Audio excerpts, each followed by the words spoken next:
Hospital मनमानी Brahmapur घरोई hospital रोगी मृत्यु को नहीं उत्तेजना चिकित्सा अवहेला अभियोग गंजाम जिला ब्रह्मपुर सहर एक प्रतिष्ठित घरोई हस्पिटाल मून हस्पिटाल जड़े रोगी मृत्यु को नहीं तीव्र उत्तेजना प्रकाश पाई।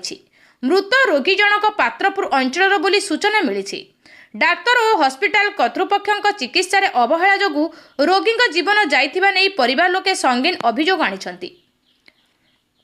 सूचना अनुसार गुरुतर अवस्था पात्रपुर अंचल रोगी को चिकित्सा पाई ब्रह्मपुर उक्त घरोई हस्पिटाल भर्ती करा जायथिला।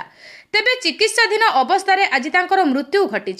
रोगी स्वास्थ्य अवस्था विषय रे हस्पिटाल पक्षरु सठिक सूचना दिया जाई नथिबा एवं ठीक समय रे उपयुक्त चिकित्सा जोगाई दिया जाई नथिबा परिवार लोके दाबी करिसंती।